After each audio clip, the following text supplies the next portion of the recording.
Hi, good evening my all diploma holder and B holder students जो job में है या जो जॉब में जाने वाले हैं उन सभी को मेरा नमस्कार, गुड इवनिंग।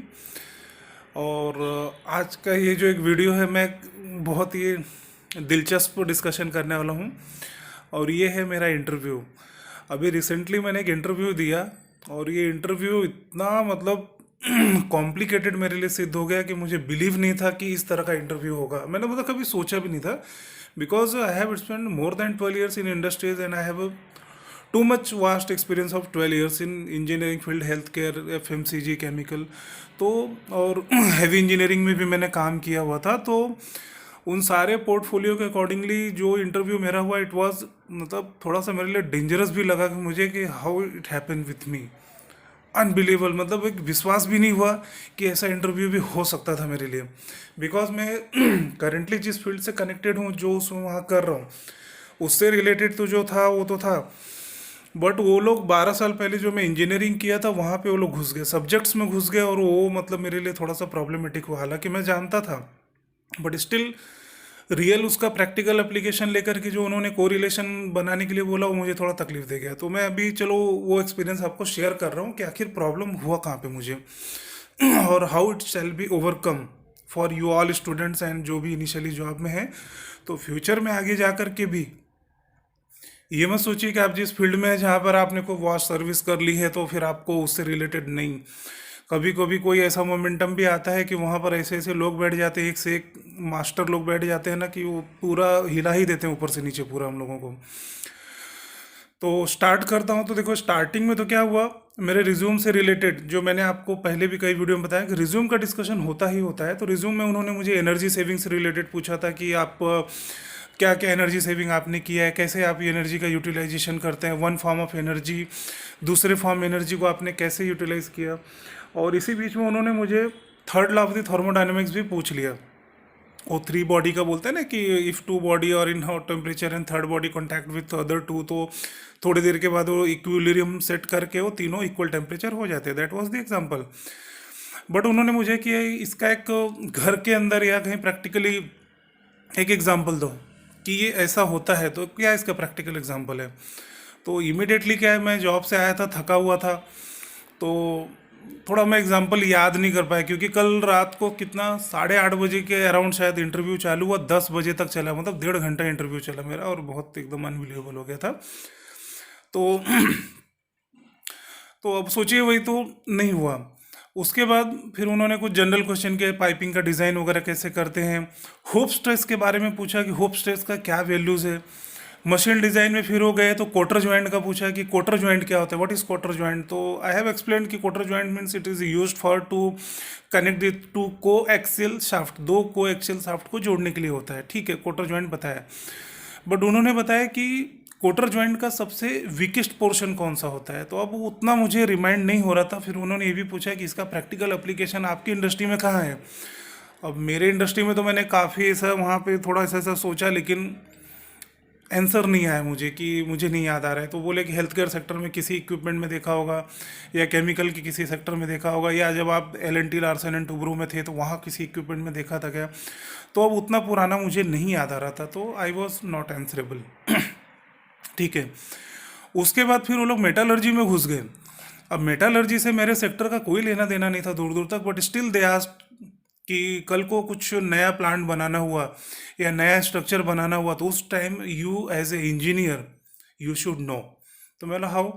बोले सपोज जो भी मटेरियल्स आएंगे, जो भी आपके प्रोजेक्ट से आएंगे, बहुत सारे मटेरियल्स वहाँ पर आते हैं, तो वेंडर जो सप्लायर आपको मटेरियल्स देगा, हाउ यू जस्टिफाई कि they are giving you original and according to standards, how you will define, how you will check. तो सही बात है, क्वेश्चन मुझे समझ में आया कि होना चाहिए, सही बात है। तो उन्होंने मुझे पूछा एनीलिंग क्या होता है। अब एनीलिंग का जो पूरा प्रोसीजर था, उन्होंने मुझे पूछा कि व्हाट इज़ एनीलिंग, एनीलिंग कैसे किया जाता है। और तो मैंने बताया कि annealing it's one type of heat treatment, जिसमें उसका फिजिकल और केमिकल प्रॉपर्टीज़ को हम चेंज करते हैं। बट कौन से प्रोसीजर चेंज करते हैं, कैसे होता है। फिर डिफरेंट टाइप ऑफ स्टील्स का उन्होंने पूछा कि 316 जो एल होता है स्टील, फिर 316 स्टील क्या है, मतलब SS304, SS316, SS316 एल, तीनों में डिफरेंसेस भी पूछा। अब आप सोचिए कि मतलब ये मेटलर्जी से मेरा पिछले कई सालों से लेना देना नहीं था, but still they ask this all the questions, और मुझे एकदम साइलेंट कर दिया और बस थोड़ा थोड़ा ही बता पाया। चलो ठीक है, स्टील के लिए मुझे ज़्यादा इशू नहीं था, मैंने बताया कि भाई उसमें कार्बन क्वांटिटी ज़्यादा होती है। तो अब फिर उन्होंने मुझे बोला कि जैसे कास्ट आयरन है, कास्ट आयरन का ब्रिटलनेस ज़्यादा रहेगा या माइल्ड स्टील का। इट्स सिंपल सेज कि माइल्ड स्टील तो डक्टाइल होता है, मैकेनिकल इंजीनियरिंग के लोग तो इसको काफ़ी बखूबी जानते हैं। तो ऑब्वियस सी बात है कास्ट आयरन ब्रिटलनेस होता है। लेकिन उनके एक जो मास्टर थे, कोई हेड, उन्होंने क्या बोला, कास्ट आयरन ब्रिटल कैसे होता है, what is the content inside that कि that makes cast iron brittle then the MS. है तो सभी आयरन के part, but cast iron brittle कैसे होता है और एमएस क्यों नहीं ब्रिटल होता है। तो अब इतना इवोल्यूशन मेरे दिमाग में नहीं था कि मैं कैसे बोलूँ। हाँ, थोड़ा सोचता तो मैं शायद बता भी पाता, लेकिन अब वो सोचने के लिए मेरे पास उतना वक्त नहीं था। तो मैं सोचा कि अभी ज़्यादा देर सोचूंगा तो अच्छा नहीं लगेगा उनको, तो बेटर वे तो चलो मैंने एक प्रैक्टिस आपको बताई है कि जब इंटरव्यू में आपको जो चीज़ ना है ना, प्यार से आप अच्छे से बोल दो कि sir at present I don't remember that the process, either I am not answerable this time, और मुझे नहीं याद आ रहा है। तो सिंपली यू से नो, बट डोंट उन्हें घुमाओ मत इंटरव्यूअर को। ठीक है, तो ये सब तो हो गया। उसके बाद वो फिर इलेक्ट्रिकल पे आ गया। अब इलेक्ट्रिकल पे तो मज़ेदार क्वेश्चन, उन्होंने बोला कि ट्रांसफार्मर का डिज़ाइन कैसे करते हैं। तो मैंने उनसे पूछा कि सर ट्रांसफार्मर का डिज़ाइन से मतलब हमारा तो कोई लेना देना है नहीं, हम करते भी नहीं है। तो बोले कि how you inspect the transformer is a right as per your quotation, either as per your requirement, as per government authority, as per standards, how will you check and कैसे, तो कैसे करते। तो मैंने बोला भाई ऐसा तो कोई मैंने आज तक ट्रांसफार्मर चेक नहीं किया है, और ना ही मैंने वो ट्रांसफार्मर में इस तरह का कोई डिज़ाइन क्राइटेरिया मुझे पता है, तो वो तो मैंने नहीं बताया आंसर। लेकिन अब आप लोगों को बता रहा हूँ ना, तो आप लोगों को तैयार कर लीजिएगा, क्योंकि कब कहाँ कौन ये सब पूछते बैठ जाए कोई भरोसा नहीं है। किरचॉफ्स लॉ कैसे फ्लो होता है, कैसे उसका सर्किट का ये होता है। तो कई बार होता है जब आपकी सर्विस ज़्यादा होती है ना, तो उस टाइम मैकेनिकल, इलेक्ट्रिकल, इलेक्ट्रॉनिक सब पूछना चालू कर देते हैं, और वही सेम दूसरों के साथ भी होने लगता है। गियर डिज़ाइन के ऊपर भी भाई साहब आ गए थे, बोले मॉड्यूल क्या होता है गियर में। और उसके बाद फिर बेयरिंग के डिज़ाइन में उन्होंने बोला रेडियल लोड और थ्रस्ट लोड में क्या डिफरेंस है, एक्सियल लोड में क्या डिफरेंस है। तो मैं वही सोचा कि मतलब हम लोग हेल्थ केयर में, एफएमसीजी में, इधर केमिकल में we are maintaining the plant, और हम लोग इक्विपमेंट इंस्टॉलेशन करते हैं, उनका फेस इंस्टॉलेशन होने के बाद हम लोग उस पर प्रोडक्ट रन करके उनको चैलेंजेस करते हैं, और उनके प्रोडक्टिविटी को बढ़ाने के लिए जो भी पॉसिबिलिटीज़ है हम उसमें करते हैं, और मेंटेनेंस करके ही वो सब करके हम लोग उसको सही तरीके से उसको रन करके प्लांट को मेंटेन करते हैं। But we are not a part of design, क्योंकि इन सब ग्रुप में डिज़ाइन का तो कोई पार्ट नहीं होता, क्योंकि we are purchasing the equipment from the third party directly. Readymade जो भी है, कस्टमाइज रेडीमेड है, हम इक्विपमेंट लाते हैं और उसको चेक करते हैं अपनी रिक्वायरमेंट के हिसाब से, और उसको रन करके प्रोडक्शन स्टार्ट करते हैं। तो these are the requirements, but still they was interested to ask how, what is the PCC, what is the MCC, और मोटर के कितने टाइप्स होते हैं, इंडक्शन होते हैं, कैपेसिटर टाइप मोटर होता है, क्या डिफरेंस है दोनों में। तो देखिए यहाँ पर मैकेनिकल वाले को भी इलेक्ट्रिकल के सारे क्वेश्चन पूछे जाते हैं। कितने टाइप्स के पंप्स होते हैं, आपने किस किस पंप में काम किया है, लूप पंप क्या होता है, गियर पंप क्या होता है, सेंट्रीफ्यूगल पंप क्यों यूज़ करते हैं, वो सेंट्रीफ्यूगल पंप कहाँ पे उसका एप्लीकेशन है, क्यों यूज़ किया जाता है, गियर पंप का एप्लीकेशन क्या है, कहाँ पे आपकी इंडस्ट्री में यूज़ होता है। अरे इस तरह के नंबर ऑफ जो क्वेश्चन थे ना, तो इमीडिएटली दिमाग में नहीं आता है कि गियर पंप कहाँ। वो सही बात है, रिसेंटली तो जो जिस कंपनी में मैं हूँ वहाँ पर, तो जिस इंडस्ट्री से अभी जुड़ा हूँ फिलहाल की तारीख में, गियर पंप का कहीं मैंने यूज़ नहीं देखा। उसके प्रीवियस में जो जिस सेक्टर में था केमिकल, और उसमें हेल्थ केयर था, एग्रो केमिकल था, तो वहाँ पे भी याद नहीं आ रहा था उतना कि कहाँ पे देखा हुआ था। ल्यूब पंप ठीक है चलो वो पता था सेंट्रीफ्यूगल पंप यूज़ करते हैं। तो बोरवेल पंप के बारे में भी उन्होंने पूछा। सोचो अभी बोरवेल पंप, बोरवेल भी लोग बहुत लाइटली लेते हैं बोरवेल बोरवेल, लेकिन उन्होंने पूछा कि बोरवेल आज की तारीख में बोरवेल में किस टाइप के पंप होते हैं। दैट आई वॉज नो, मुझे पता था। तो I told them it's a multi stage plate type pump. Borewell की जो पंप होती है ना, आप देखना वो मल्टी स्टेज होती है, उसमें प्लेट्स रहती है, वो 1 बाय 1 प्लेट्स प्रेशराइज होते हैं, और वो एनआरवी का काम करते हैं। धीरे धीरे आपका वाटर लिफ्ट होकर के, प्रेशर होकर के ऊपर की तरफ आने लगता है। नीचे वहाँ उसका फुटवॉल है जहाँ से वो सक्शन स्टार्ट करता है। तो ये सब तो ठीक है चलो हो गए। उसके बाद फिर वो फ्लूइड मैकेनिक्स में चले गए। फ्लूइड मैकेनिक्स पे गए तो उन्होंने पूछा कि ये जो सूडियो प्लास्टिक ये क्या है, what is which type of plastic. तो बोला सूडियो प्लास्टिक ठीक है पता है, इट्स ए नॉन न्यूटोनियन बोल करके है, न्यूटोनियन फ्लूइड होते हैं, नॉन न्यूटोनियन होता है। उसमें जो सूडियो प्लास्टिक है वो थोड़ा सा अलग एप्लीकेशन को, जैसे कि ये कोलगेट का जो पेस्ट होता है ना, ये न्यूटोनियन नॉन न्यूटोनियन बोल के तो नहीं, हाँ इसको सूडियो प्लास्टिक बोलते हैं। तो मैंने उनको एग्जांपल दिया कि Colgate paste is a example of the pseudo plastic fluid. तो उन्होंने बोला it's just example, I think उन्होंने यही कहा कि एज मैकेनिकल इंजीनियरिंग बहुत लोग पढ़े हैं, but how you can say this is the pseudo plastic, on which factor, on which base you decided, either scientist has given the name pseudo plastic to this Colgate paste. नहीं पता था, नहीं बता पाया मैंने उनको मना किया कि नहीं आता मुझे। अब सबसे बड़ा सरप्राइज तो तब हुआ जब वो टर्बाइंस पे आ गया। मैं बोला ओ टर्बाइंस, भाई मैं तो जिस सेक्टर में शुरुआत से काम करूँ वहाँ तो टरबाइन का तो नामो निशान नहीं था, वो तो पावर प्लांट का पार्ट है। मैंने बोला सर हमारे यहाँ तो पावर प्लांट है भी नहीं। उन्होंने क्या बोला कि हमारे पास है, छोटा सा है, कैप्टिव पावर प्लांट है, 10 मेगावाट जनरेट करते हैं। मैं बोला अच्छी बात है, बहुत बड़ी बात है, अच्छा है कि आप पावर जनरेट कर रहे हैं। काफ़ी बड़ा एग्रोकेमिकल है, बहुत बड़ा ग्रुप है इंदौर का वो, और काफ़ी नाम है उस प्लांट का, मतलब ग्रुप का। तो उन्होंने मुझे पूछा कि अच्छा एक बात बताओ, जो ये पावर प्लांट में जो टरबाइन होती है किस टाइप की टरबाइन होती है। तो मैंने बोला इट्स स्टीम टरबाइन। बोले नहीं नहीं नहीं नहीं, स्टीम टरबाइन नहीं, मतलब वो कौन से तो साइंटिस्ट का नाम पूछते रहे थे कि वो जिसने उसको पहला इन्वेंशन किया था उसका नाम। मैं बोला वो तो मुझे नहीं याद आ रहा है कौन था वो। हाँ बाकी वो कपलान विपलान है, हाइड्रो टरबाइन है, वो मुझे पता था, फ्रांसिस है, कैपलान है, वो सब है, लेकिन वो स्टीम टरबाइन वाले साइंटिस्ट का तो मुझे नाम नहीं याद आ रहा था। फिर आप सोचो, आप तो अभी और भी ज़्यादा और ख़तरनाक तब हो गया जो बोले वेलोसिटी ट्रायंगल कैसे ड्रॉ करते हैं ब्लेड्स का, कैसे होता है, रिलेटिव वेलोसिटी क्या होती है, डायरेक्ट वेलोसिटी क्या होती है। अब रात का टाइम, जॉब से आया था, थका हुआ था, कहाँ वो सब दिमाग में मतलब प्रेशराइज होने के लिए मेरे पास नहीं था टाइम। तो अब वो वेलोसिटी एंगल बताने के लिए भी मेरे पास, मतलब बोलते हैं ना, एकदम सोचने के लिए भी टाइम नहीं था कि how can I explain them कि भाई वेलोसिटी ट्रायंगल जो है ब्लेड के टिप पे 90 डिग्री पे जो टेंजेंट वेलोसिटी होती है उसको बेस लेकर के ऊपर की जो 90 डिग्री जो होती है रिलेटिव वेलोसिटी के थ्रू जो है उसकी वो सब ट्रायंगल बनाई जाती है। ऐसे ही फला फला करके बनाई जाती है, बट एग्जैक्टली तो मुझे भी उतना याद नहीं था, भूल चुका था। तो सोचो तब अनबिलीवेबल हो गया। कल का जो इंटरव्यू था उसका जो दिमाग में जो बुखार चढ़ा ना वो अभी तक है मेरे पास। तो इसलिए मैं सोचा कि चलो मैं अपने जितने भी व्यूवर्स हैं उनको बताऊं कि भाई ये ऐसा भी इंटरव्यू होता है और इस तरीके के भी क्वेश्चन आंसर फेंके जाते हैं बहुत बड़े बड़े तरीक़ों से।